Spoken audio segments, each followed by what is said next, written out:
하나님 말씀은 출애굽기 2장 1절에서부터 11절입니다.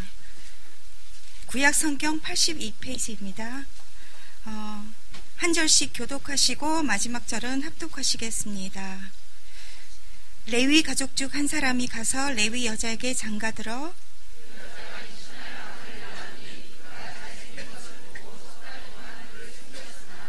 더 숨길 수 없게 되매 그를 위하여 갈대 상자를 가져다가 역청과 나무진을 칠하고 아기를 거기 담아 나일 강가 갈대 사이에 두고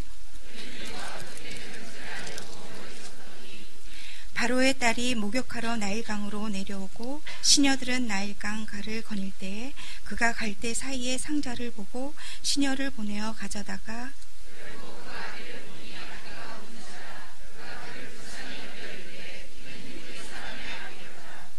그의 누이가 바로의 딸에게 이르되 내가 가서 당신을 위하여 히브리 여인 중에서 유모를 불러다가 이 아기에게 젖을 먹이게 하리이까.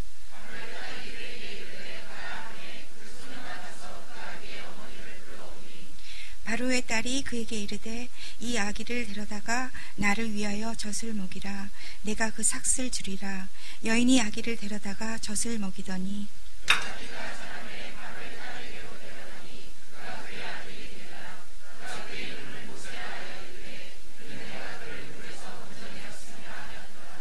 모세가 장성한 후에 한 번은 자기의 형제들에게 나가서 그들이 고되게 노동하는 것을 보고 어떤 애굽 사람이 한 히브리 사람 곧 자기 형제를 치는 것을 본지라. 아멘.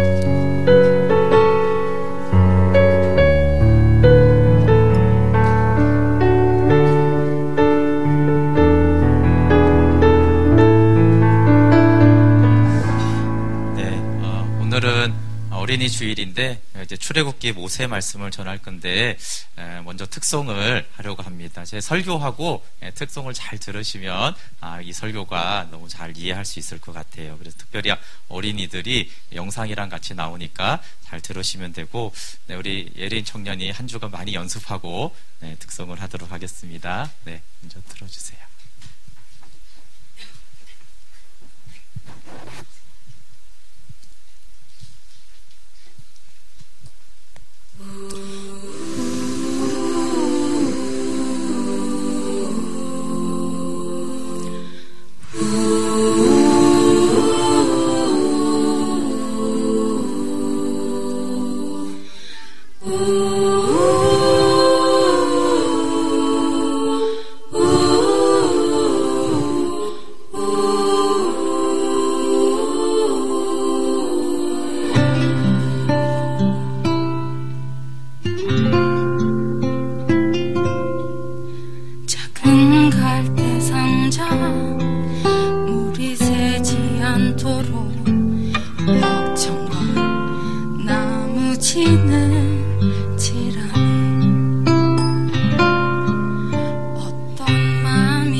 너의 참 부모이신 하나님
눈물을 흘렸겠지. 너의 삶의 참주인, 너의 참 부모이신 하나님 그 손에 너의 삶을 맡긴다. 너의 삶의 창조인, 너를 이끄시는 주 하나님 그 손에 너의 삶을 드린다. 그가 널 구원하시리. 그가 널 이끄시리라. 그가 널 사용하시리. 그가 너를 인도하시리.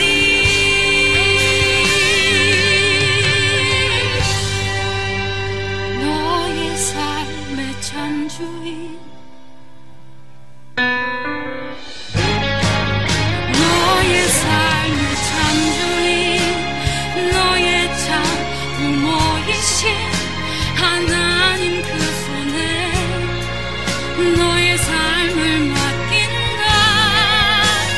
너의 삶의 창조인, 너를 이끄시는 주 하나님 그 손에 너의 삶을 드린다.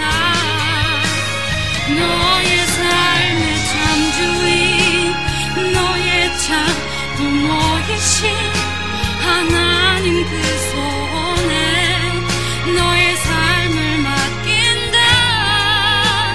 너의 삶의 창조인, 너를 이끄시는 주 하나님 그 손에 너의 삶을 드린다. 어떤 마음이었을까 그 너의 두 눈에 눈물이 흐르고 흘러.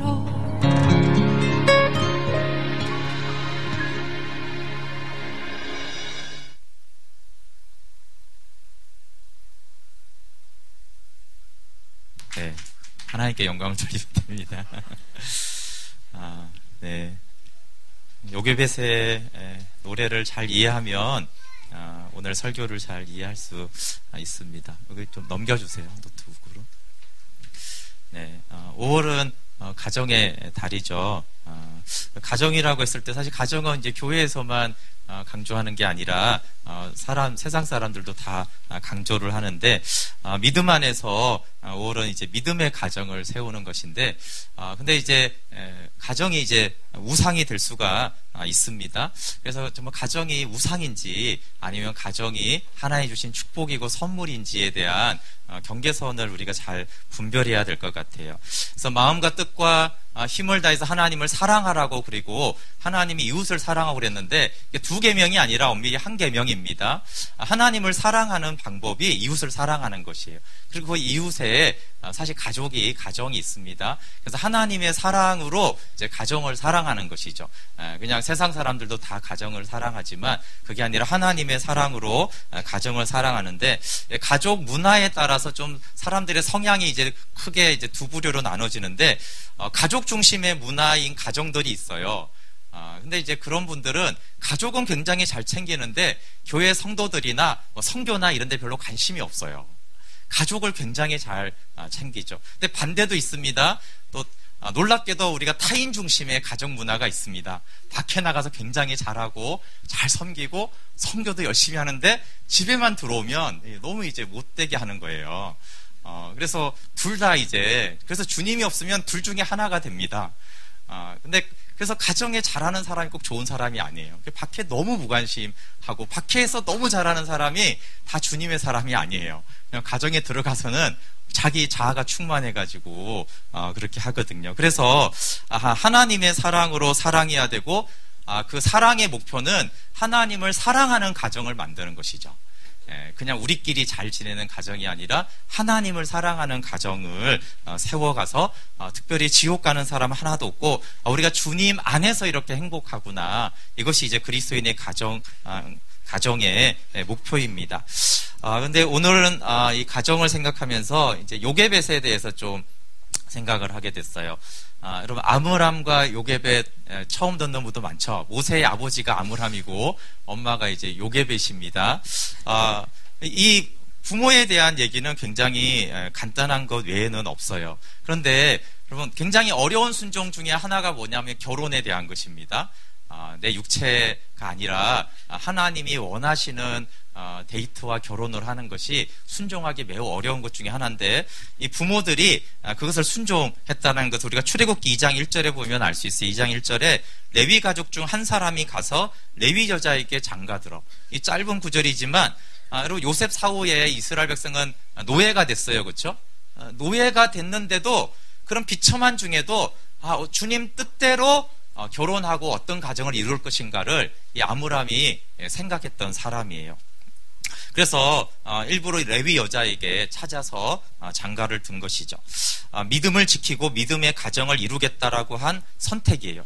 근데 이 한 절의 이 간단한 선택이 얼마나 놀라운 열매들을 맞냐 하면은 그 큰아들이 이제 아론이잖아요. 대제사장, 초대 대제사장이 돼요.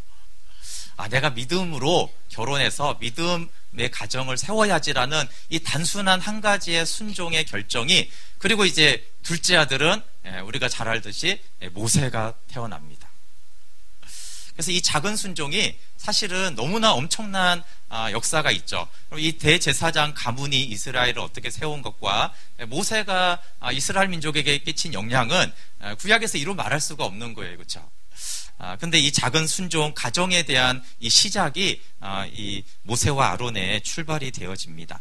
그런데 안타깝게도 이 모세는 어떤 아이였냐 하면은 위대한 모세 이전에 원래는 태어나면 안 되는 아이였어요. 그러면 우리가 읽었지만 출애굽기 1장 16절 보시면은 바로가 이렇게 말하죠. 산파들에게 너희가 히브리 여인을 위하여 해산을 도울 때 그 자리를 살펴서 아들이거든 그를 죽이고 딸이거든 살려둬라.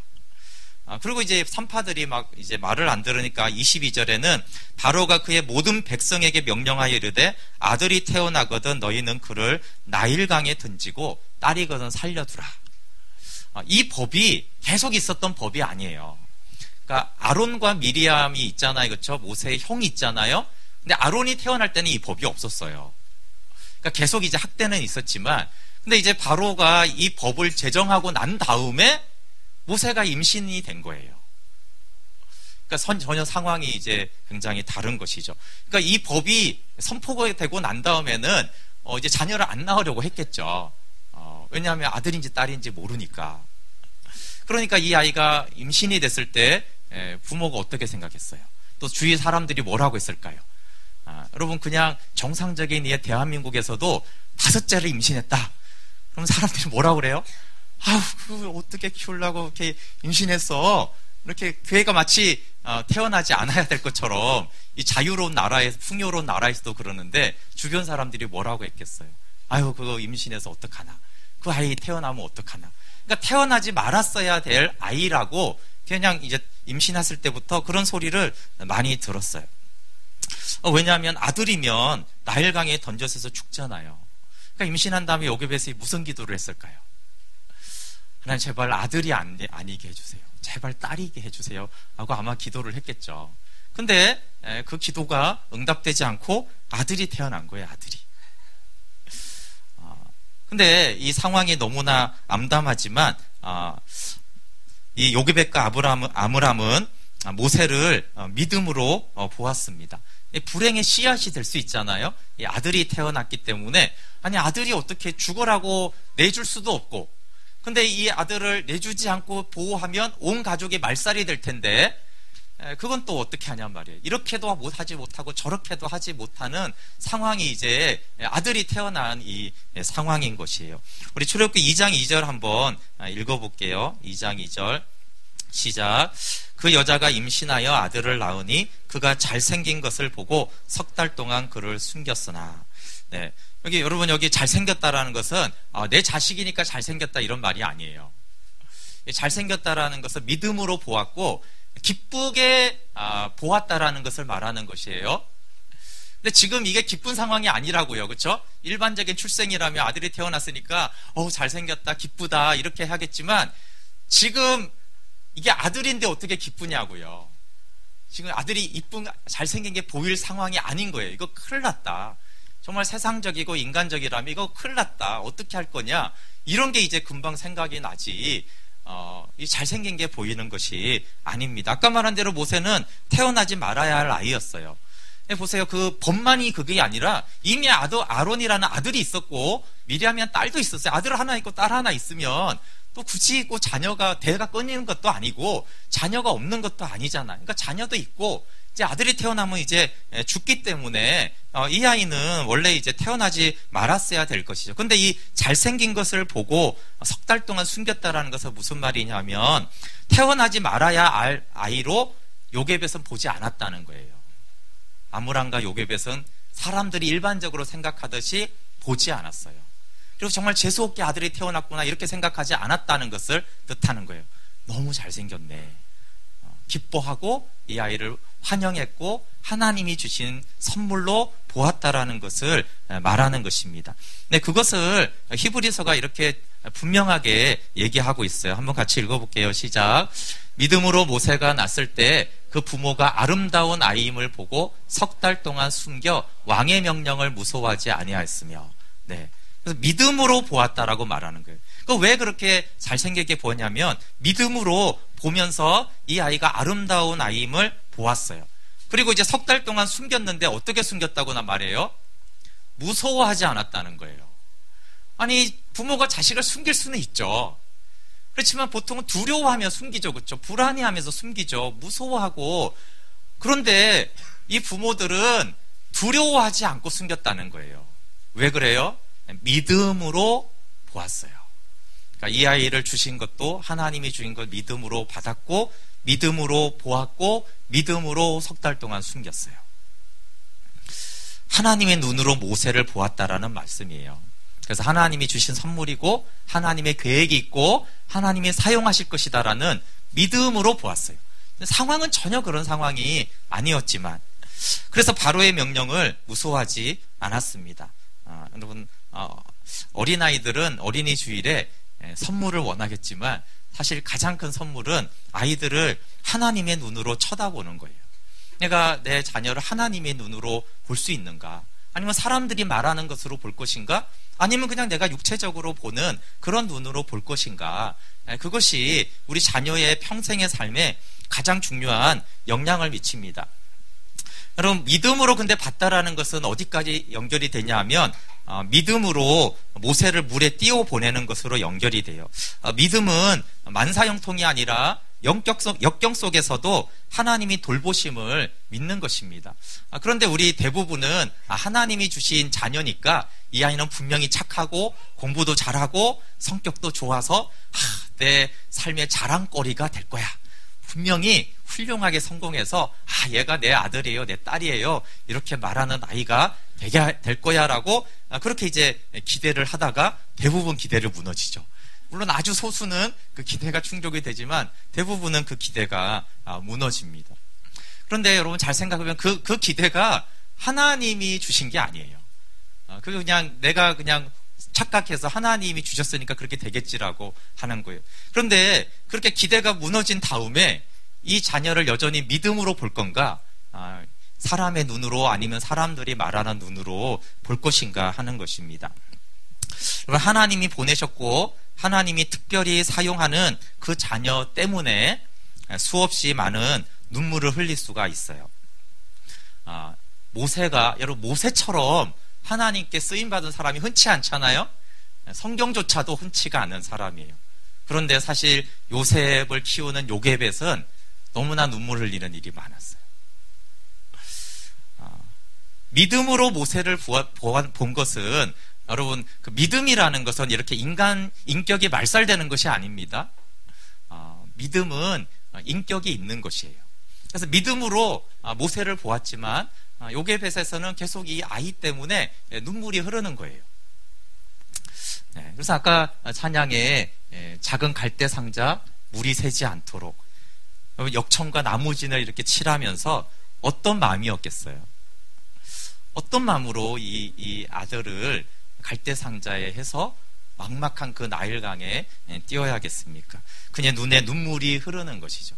근데 눈물이 흐르지만 왜 띄워 보내냐 하면 믿음이 있기 때문에 그렇게 갈대 상자에 또 보낼 수가 있는 거예요. 근데 믿음이 있지만 마음이 아프잖아요. 그냥 인격을 가진 엄마니까. 그러니까 이제 너무나 눈물이 흐르는 것이죠. 근데 눈물을 흘린다라는 것이 의심하거나 낙심하는 것을 말하는 것은 아닙니다. 여전히 낙심하지 않고 믿음으로 기도했어요. 그래서 사랑하는 아들을 믿음으로 나일강에 띄워 보냈습니다. 이게 뭐 상상이지만 이렇게 동그란 눈으로 엄마를 보고 있는 아이와 입을 맞추고 상자를 덮고 강가에 띄우며 간절히 기도했겠죠. 정처 없이 강물에 흔들려 떠내려가는 그 상자를 보며 사실 이 부분은 정확히 성경에서 그런지는 모릅니다. 그렇지만 또 이렇게 볼 수도 있죠. 갈대에 넣었는데 또 그것이 흘러가다가 또 어디 걸렸을 때 그럴 수도 있습니다. 떠내려가는 그 상자를 보며 눈을 감아도 보이는, 참 이게 마음이 그렇잖아요. 눈을 감아도 그 아이가 보이는 거예요. 그리고 그 눈을 감아도 보이는 그 아이와 입을 맞추며 주저앉아서 눈물을 많이 흘렸겠지. 근데 여러분, 주저앉아 울 수밖에 없는 그 비참한 상황에서 요게벳이 무엇을 선택했냐면 정말로 이 모세를, 내 아들을 하나님께 드리고 맡겨야겠다라고 한 거예요. 도대체 방법이 없잖아요. 그냥 눈물 흘리고 털썩 주저앉을 이거 외에는 아무것도 할 수 없는 그 상황에서 요게벳이 선택한 것은, 그럼 나일강으로 띄워보냈다라는 것은, 그거를 이제 이 찬양 쓰신 분이 이렇게 표현했죠. 너의 삶의 참 주인, 너의 참 부모이신 하나님, 그 손에 너의 삶을 맡긴다. 방치와 포기가 아니라 이제 전적으로 하나님 손에 맡긴다. 왜냐하면 나보다 하나님이 너의 참 부모이시고 너의 참 주인은 바로가 아니고, 지금 이 세상의 주인이라고는 바로가 아니고 참 주인은 하나님이시기 때문에 나는 이제 하나님 손에 너를 맡긴다라고 하는 것이. 맡기는 것은 이 요게벳이 잘되게 하는 것을 말하는 것이 아니죠. 누가 참 주인이고 누가 참 부모인지를 명확하게 하는 것입니다. 그래서 하나님, 이 아이 참 부모이시고 참 주인이신 하나님께 이 아이를 맡깁니다. 주님이 지켜주시고 이 아이를 사용하여 달라고 전적으로 맡기는 것입니다. 그럼 하나님께 맡긴다고 했을 때 이 요게벳은 눈물을 흘리면서 맡겼어요. 그래서 맡긴다는 것은 웃으면서 하나님께 사실은 맡기는 것이 아니고 사실 눈물이 흐르고, 왜냐하면 이 자녀에게 임할, 또 때로는 겪어야 될 그 고난과 아픔과 그 고통을 알기 때문에 그런 것이에요. 그러나 그럴지라도 하나님께 맡깁니다. 주변에서 태어나지 말았어야 했다라는 아이지만 저는 하나님이 돌보시고 사용하실 것을 믿고 맡깁니다라고 하는 것이에요. 네, 오늘 오후에도 박희모 선교사님 오는데 계속 그 역사 특강을 할 때 어쨌든 계속 이제 자녀 다음 세대를 얘기하면서 어쨌든 본인 얘기를 이렇게 하시더라고요. 자기가 어떻게 이렇게 선교사가 되고 또 한의사 이런 거 다 내려놓고도 어떻게 이렇게 선교를 하는가에 대해서 가끔 어머니의 기도가 생각이 난다고. 그래서 어머니가 교회 가서 옆에서 기도하는 걸 가끔 들었는데 옛날 분들이 다 못 배우셨잖아요. 그래서 이렇게 기도했대요. 주님, 제가 배우지 못해서 이 아이를 가르치지 못합니다. 주님께 드리오니 주님께서 가르쳐 주시고 사용해 주십시오. 못 가르쳐도 된다는 거예요, 부모가. 부모가 많이 알아야 되고 그게 아니라는 거예요. 지금 제가 못하니까 주님께 맡깁니다. 주님이 가르쳐 주시고 주님을 위해서 사용해 주세요. 그렇게 맡기는 것이죠. 오늘날 믿음의 부모들이 가장 실패하는 것은 우리 아이의 참 부모와 참 주인이 누구인지를 잊는 것입니다. 믿음이 있고 정말 지혜롭게 자라는 것을 다 원하는데, 근데 진짜 참 부모가 누구인지, 그걸 모르니까 자꾸 내 힘과 내 능력으로 우리 아이들을 키우려고 하잖아요. 나의 지력, 나의 신앙심, 나의 지혜, 나의 재정을 가지고 자녀들을 키우려고 합니다. 그러다 보니까 결국은 내 뜻대로 키우려 하고 심지어는 의도하지 않지만 대리만족도 시키려고 하죠. 내가 공부 못했으니까 너는 공부 잘해라. 내가 성격이 지랄 같으니까 너는 성격이 좀 온유해라. 나는 내성적이니까 너는 좀 활발해서 이렇게 해라. 이렇게까지 이제 대리만족하는 것으로까지 나아갑니다. 여러분, 성경에 이렇게 가정이 몰락했던 아주 대표적인 인물 하나가 있는데 그것이 이제 엘리 대제사장의 가문이에요. 이 엘리 대제사장은 비교적 굉장히 젊었을 때는 굉장히 신앙이 좋았던 사람이에요. 왜냐하면 그가 하나님의 음성을 들었고 대제사장으로 한때는 신실했어요. 근데 문제는 이 엘리 대제사장과 이 가정의 문제가 어디 있냐면 아들들이 태어나면서 문제가 된 거예요. 아들이 태어나면서. 그래서 이 요게벳과 정반대로 이 아들이 하나님이 주신 축복이어야 되는데 이 아들을 태어나면서 이제 아들에게 주목하고 하나님을 사랑하는 마음이 이 아들에게 옮겨가면서 이제 완전히 멸망하는 그런 대표적인 가정이 이 엘리 대제사장의 가정입니다. 한번 같이 읽어볼게요. 하나님의 이제 경고죠. 읽어볼게요. 시작. 너희는 어찌하여 내가 내 처소에서 명령한 내 재물과 예물을 밟으며 내 아들들을 나보다 더 중히 여겨 내 백성 이스라엘이 드리는 가장 좋은 것으로 너희들을 살찌게 하느냐. 나를 존중히 여기는 자를 내가 존중히 여기고 나를 멸시하는 자를 내가 경멸하리라. 내 두 아들 흠니와 비느하스가 한날에 죽으리니 그 둘이 당할 그 일이 내게 표징이 되리라. 여러분, 하나님보다 자녀를 더 소중히 여기는 것, 그것이 너와 네 자녀가 한날에 멸망하게 되는 이유라고 말씀하는 것이에요. 그래서 이 엘리멜렉과 반대로 아브람처럼 요게벳처럼 믿음으로 보고 믿음으로 드리는 것이 믿음으로 자녀를 키우는 것입니다. 그리고 주님께 드린다는 것은 주님이 인도하시고 사용하실 것을 또한 믿는 것을 말하죠. 그래서 그가 널 구원하시리, 그가 널 이끄시리라, 그가 널 사용하시리, 그가 너를 인도하시리. 왜냐하면 너의 참주인, 너의 참부모 하나님께 너의 삶을 맡기기 때문에. 그럼 믿음은 바로가 아들을 낳으면 죽이라고 한 그 나일강에 띄우는 것이에요. 저는 이게 여러분 나일강에 이렇게 요게벳이 이렇게 띄우는 것을 묵상할 때 참 희한합니다. 원래 바로가 태어나면 원래 산파들로 죽이라고 의도했는데 실패하니까 원래 이게 바로의 의도가 아니었어요. 근데 결국은 바로가 뭘 말하죠? 아들이 태어나면 어디다가 죽이라고요? 나일강에 던지라고 한 거예요. 그러니까 이 나일강은 어떤 게 상징이에요? 지금은 모세가 태어날 때는 이스라엘 아들의 죽음의 장소예요. 나일강은. 근데 요게벳이 하필 어디다가 모세를 띄워보내죠? 그 나일강이에요. 그 나일강. 나일강에서 띄워 주기로 했으니까 저 산에다가 어떻게 그런 게 아니고요.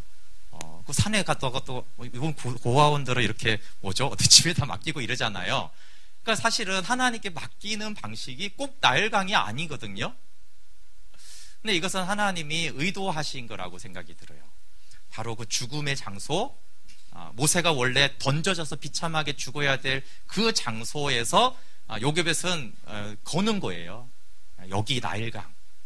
그런데 이제 바로에 의해 던져지는 나일강이 아니라 하나님 손에 맡기는 그 나일강. 그 나일강이 죽음이 아니라 생명이 되는 것에 대해서 요게벳이 믿음으로 맡기는 거죠. 그게 믿음이었습니다. 바로의 손이 아니라 요게벳은 자기 손으로 나일강에 띄웠어요. 그 갈대 사이에 두었습니다. 하나님은 위험한 나일강에서 놀랍게도 바로가 나일강에 던져 죽이라고 했는데 그 바로의 딸을 통해서 모세를 건지죠. 이것도 놀라운 일이죠. 하나님이 하시는 일이 정말 사실 상상을 초월하는 거예요. 어떻게 그 바로 나일강에서 그 바로 나일강에 던져 죽이라고 한 장본인이 바로인데 그 가장 가까이 있는 바로의 딸이 바로 그 나일강에서 다른 데서도 아니고 그 나일강에서 모세를 건져내서 그것도 자기 아들을 삼아요. 요게벳의 믿음을 하나님이 보시고 그렇게 응답하신 것이죠. 분명히 바로의 딸이 히브리인의 아들임을 알고도 그렇게 아들로 삼았다고 그랬어요. 몰라서가 아니라. 그리고 어떻게 합니까? 모세의 친모인 요게벳이 모세를 데려다가 젖을 먹이고 양육합니다. 우리 2장 9절, 10절 한번 읽어볼게요. 출애굽기 2장 9절, 10절. 그러니까 바로의 왕궁에서 이렇게 요게벳이 들락날락 하는 게 아니라 아예 이제 요게벳을 자기 집에 데려다가 젖 먹이고 어느 정도 젖을 뗐을 때 이렇게 다시 왕궁에다 데려다 주는 것이에요. 이렇게 왕궁에 출근한 것이 아닙니다. 9절 10절 한번 읽어볼게요. 시작. 바로의 딸이 그에게 이르되 이 아기를 데려다가 나를 위하여 젖을 먹이라. 내가 그 삭슬 주리라. 여인이 아기를 데려다가 젖을 먹이더니 그 아기가 자라매 바로의 딸에게로 데려가니 그가 그의 아들이 되니라. 그가 그의 이름을 모세라 하여 이르되 이는 내가 그를 물에서 건져내었음이라 하였더라. 3개월 동안 집에 있었고요. 나일강에 띄워졌다가 다시 집으로 온 거예요. 그리고 놀랍게도 바로의 딸의 공주의 보호 아래 그 집에서 이제 모세를 키우는 거죠. 너무 놀랍지 않습니까?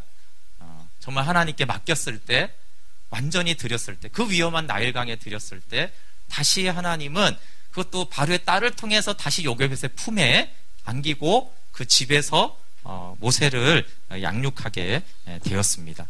그럼 근데 이렇게 말하면 이렇게 해피엔딩으로 끝났구나 이렇게 생각하는데 상황이 그렇지가 않습니다, 여러분. 왜냐하면 젖을 떼고 다시 왕궁에 보내잖아요. 이것에 대해서 어떻게 생각하세요? 이 세속적인 사람들은 왕궁에 보내면서 기뻐할 거예요. 그렇죠? 왕궁에 연줄이 생겼잖아요. 아무래도 바로의 딸하고도 친하고 이게 내가 너를 이렇게 유모로 엄마가 아니더라도 키웠으니까 이제 비참한 노예에서는 좀 벗어날 길이 열리지 않았겠어요? 근데 여러분, 요게벳은 믿음의 여인이었어요. 그 믿음의 여인이 나일강에 띄워보낼 때는 눈물이 흐르고 바로의 왕궁에 보낼 때는 어떨까요? 나일강은 육체적인 이제 위기의 어떤 장소라면 바로의 왕궁은 어떤 것이냐면 영혼이 죽는 곳이에요. 바로의 왕궁에서 자라면 애굽 사람 되는 거 아니에요? 우상 숭배자 되는 거 아니에요? 완전히 세상 가치와 돈과 쾌락과 이 안락함에 찌들어 사는 것이 그 권력과 경쟁, 수많은 정치적인 음모 속에서 생존하여 살아가는 것이 바로의 왕궁 아닙니까?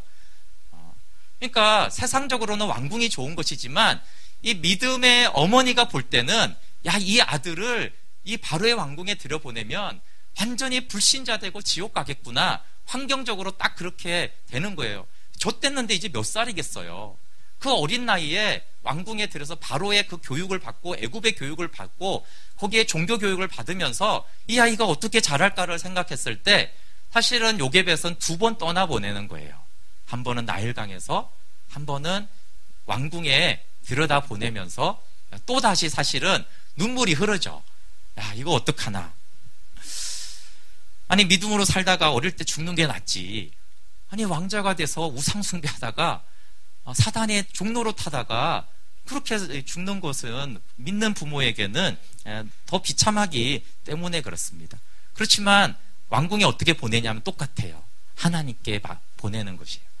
하나님, 내가 바로의 왕궁에 보내지만 나는 믿음으로 이 아이를 하나님께 보냅니다. 여러분, 오늘날 우리 자녀들이 바로의 왕궁에서 자라는 것 같지 않습니까? 너무 부유하고 풍요하지만 하나님 없다라고 하는 세상 속에서 살아가죠. 정말 몇십 년이 안 지나도 세대가 너무 많이 바뀌었어요. 요즘 자녀들이 믿음 생활하기가 또 마음밭이, 이전에는 정말 종종 공부하고 그냥 교회 와서 기도하고 또 공부하고 이런 것들을 정말 공부를 해도 신앙을 가지고 교회를 찾고 섬기고 이런 것들이 문제가 되지 않았어요. 그리고도 공부들을 다 잘했습니다. 다는 아니겠군요. 제가 대학 때도 제가 그 가스펠 동아리 활동을 회장하고 매일 거기 와서 예배하고 섬기는데 꽈톱 하는 애들이 꽤 있었어요. 장학금 받고. 어떻게 받는지 모르겠어요. 근데 열심히 주님을 섬기는 것과 사실은 공부 못하는 것이 그렇지가 않았거든요. 그것들이 이제 공존하는 그런 시대가 있었는데 지금은 이제 그게 공존이 안 된다고 믿는 시대예요. 부모도 공존이 안 된다고 믿고 자녀들도 그게 공존이 안 된다고 생각을 해요. 하나님께 드리고 기도하고 말씀을 읽으면 그만큼 이제 공부를 못한다라고 이제 여겨지는 시대이죠. 이게 이제 바로의 시대 속에서 살아갑니다. 바로의 왕궁에서 자라는 모세는 믿음의 자녀로 정말 잘할 수 있겠습니까? 저게 애굽에 대한 것입니다. 그럼 우상숭배, 애굽의 화려하고 재미있는 문화, 친구들, 경쟁, 그런 것과 저 노예들의 삶을 보면서 모세가 자라면서 두 개를 봅니다. 애굽의 어떤 문화와 이스라엘 노예로 살고 있는 이스라엘 백성들을 봅니다. 근데 어쨌든 이제 자기가 이스라엘 사람이라는 걸 알았어요. 근데 이제 모세가 이 두 정체성의 혼란에서 두 개 다 소속이 됐는데 모세가 계속 자라고 보면서 어디를 택할까요? 그냥 이스라엘이 아니라 노예 이스라엘이잖아요. 노예 이스라엘을 택하겠어요. 왕궁에서 호의호식하는 귀족의 왕가의 그걸 택하겠습니까? 그런데 모세의 믿음이 아주 신기하고 방통합니다. 우리 히브리서 11장 24절 26절 같이 읽어볼게요. 시작. 믿음으로 모세는 장성하여 바로의 공주의 아들이라 칭함받기를 거절하고 도리어 하나님의 백성과 함께 고난받기를 잠시 죄악의 낙에 누리는 것보다 더 좋아하고 그리스도를 위하여 받는 수모를 애굽의 모든 보화보다 더 큰 재물로 여겼으니 이는 상주심을 바라봄이라. 이게 하나님의 백성이라고 멋있게 써놨지만 노예예요, 노예. 비참한 노예와 함께 고난받기를. 어떻게 이런 믿음이 가능할까요? 이런 믿음이 가능하죠. 그렇지만 이게 정말 요게벳이 계속 데리고 말씀으로 막 성령 체험도 하고, 그렇죠? 말씀도 달달달 외우게 하고, 그렇게 하면 좀 가능할지 모르겠는데, 아니 저 때자마자 애굽 왕궁에서 자란 이 아이가 어떻게 이런 믿음을 가지냐 말이에요. 모세의 믿음은 그냥 예수 믿고 천국 가야지 그런 것이 아니라 하나님의 백성과 함께 고난받기를 이 세상의 보화를 누리는 것보다 더 즐거워했습니다. 바로의 왕궁에서 자라나는 자녀들이 여러분 세상 사람으로 자라갈까 믿음의 자녀로 자라갈까 어떻게 자라가겠습니까? 지금 이미 한국 교회는 통계나 환경이나 객관적인 시각으로는 많은 자녀들이 세상으로 떠납니다. 부모의 영향권이 이제 사라지면 7, 80%가 신앙을 떠납니다. 아무리 애쓰고 힘써도 이 세속화의 물결을 막을 수가 없어요. 스마트폰 하나도 못 막는데 어떻게 세상 물결을 막을 수가 있겠습니까? 근데 최근에도 우리가 종종 볼 수 있는 예들입니다. 믿음으로 자녀를 보고 이 레나 마리아의 부모가 크리스찬이죠. 그렇지만 하나님이 그렇게 볼 때 우리의 생각과 다르게 양육하는 예들은 지금도 있죠. 우리 잘 알지 레나 마리아가 두 팔이 없고 한쪽 다리가 짧습니다. 아주 중증 장애인이죠. 그렇지만 부모가 이 아이를 보았을 때 사랑스러운 하나님이 주신 자녀로 보았습니다. 그래서 이 부모의 믿음과 사랑이 이제 레나 마리아가 이렇게 저 다리로 피아노를 배우고 수영에서 장애인 올림픽에서 금메달도 따고 그렇게 이제 발로 글도 되게 잘 씁니다. 바느질도 잘해요. 실도 이렇게 진짜 혼자 다 끼우고 그렇게 다 합니다. 그래서 부모를 의지해 살지 않고 독립해서 따로 살아요.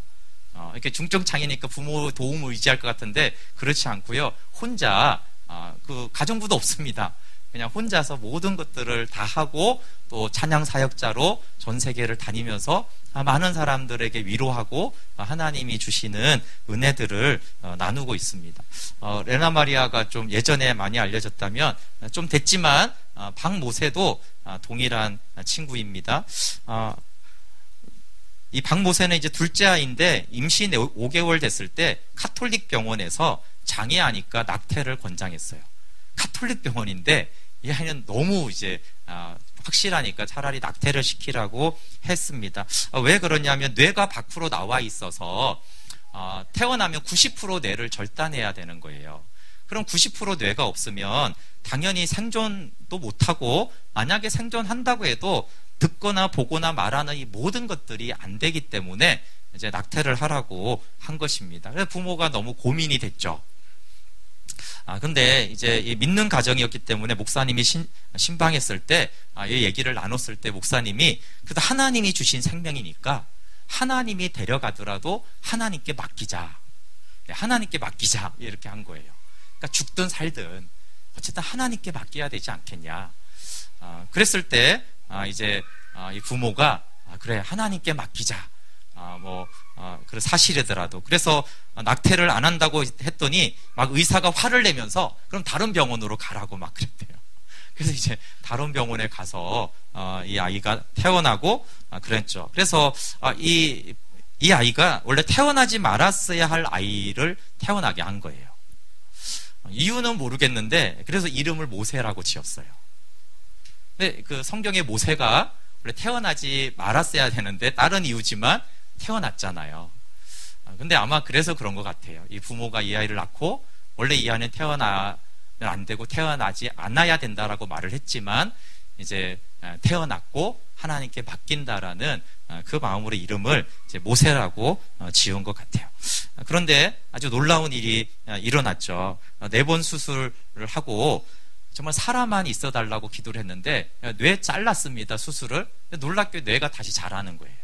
의학적으로 그렇지 않는데 뇌가 다시 자라는 것이에요.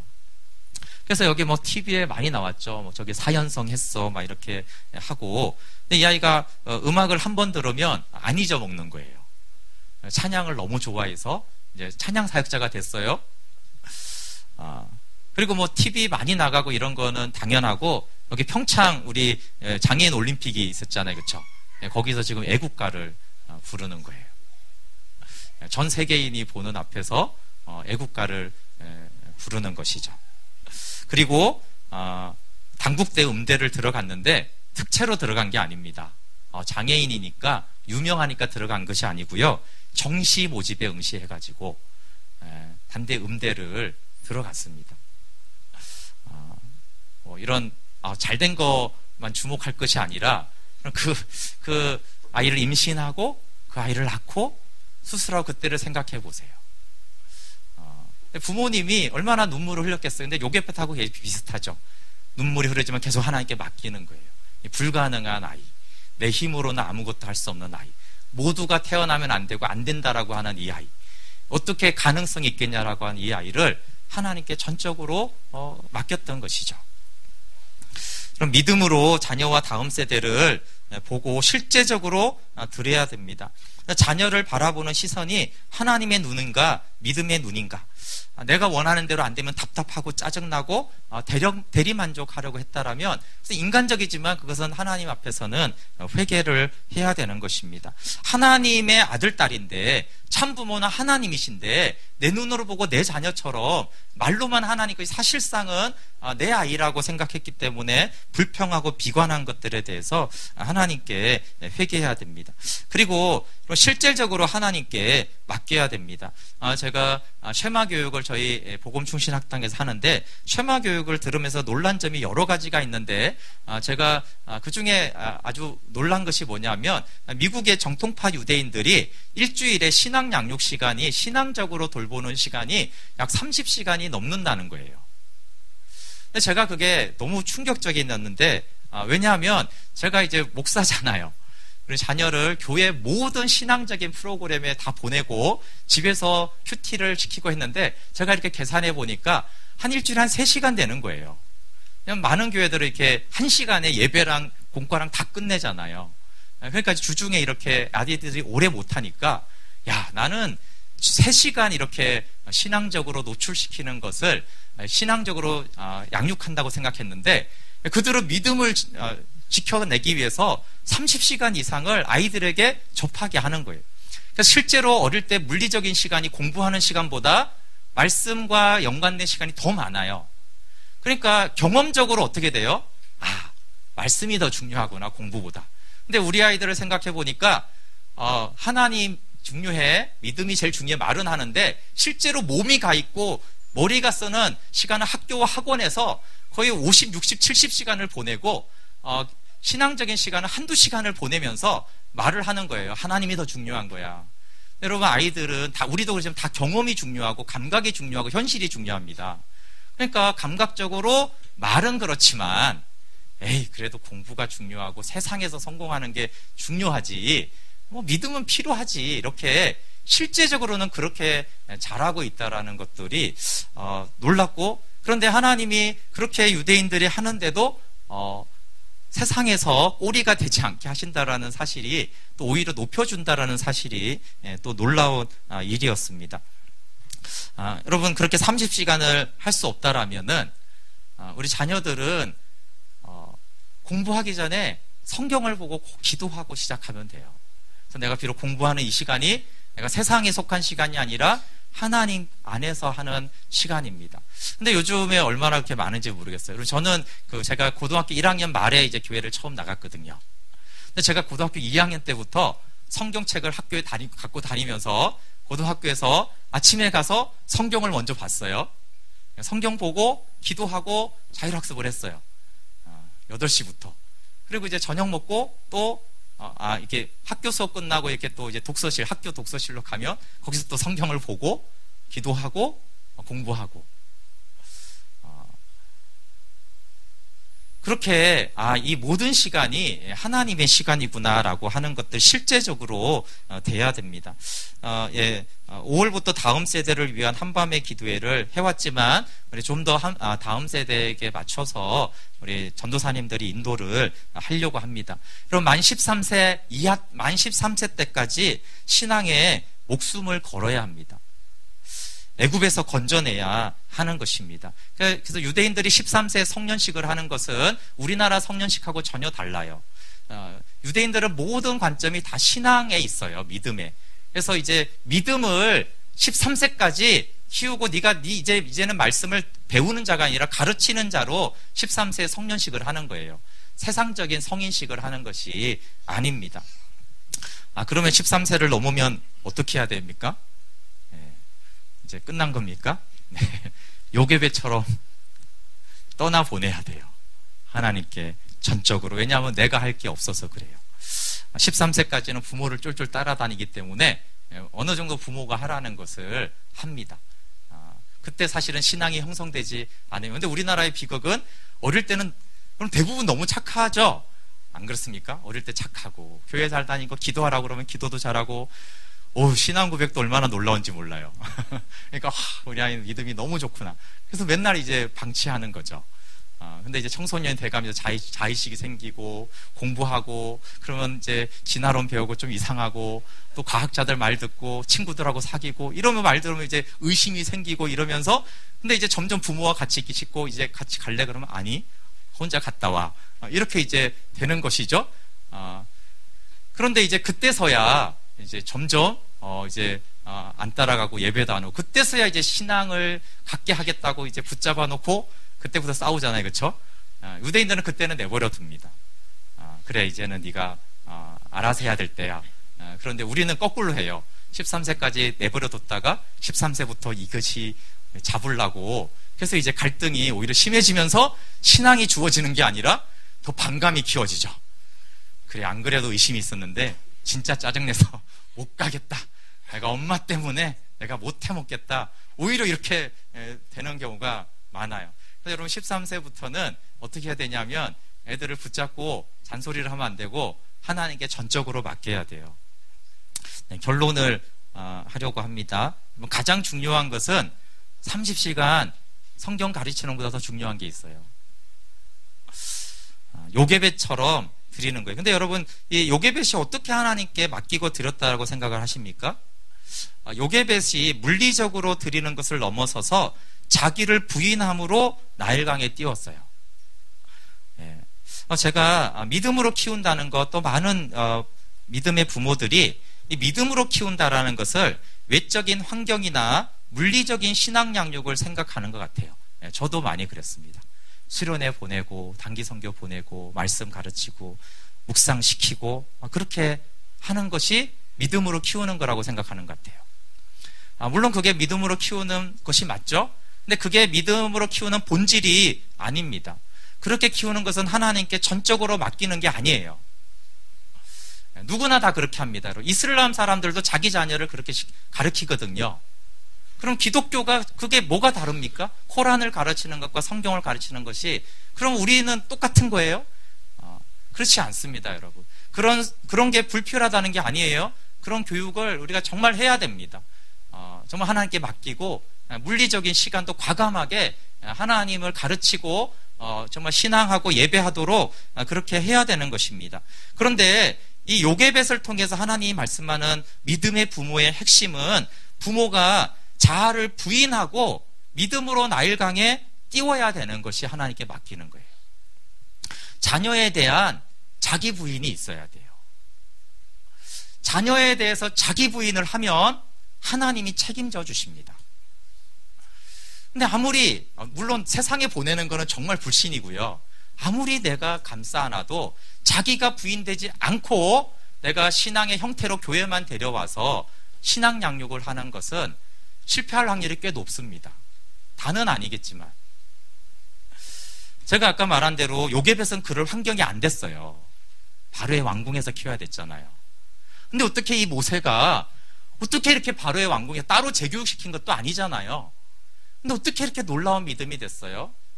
여러분, 요게벳과 아므람이 철저하게 자기를 부인한 거예요. 이 자녀에 대한 자기 부인이 굉장히 힘들죠. 근데 이 자녀에 대한 자기 부인을 한 거예요. 그리고 하나님께 전적으로 맡긴 것입니다. 그럴 때 하나님이 그럼 네가 부인했으니까 이제 진짜 내 자녀네. 이제 진짜 내 종이네. 하나님이 안 책임지면 어떻게 돼요? 그럼 이제 하나님이 의롭지 않잖아요.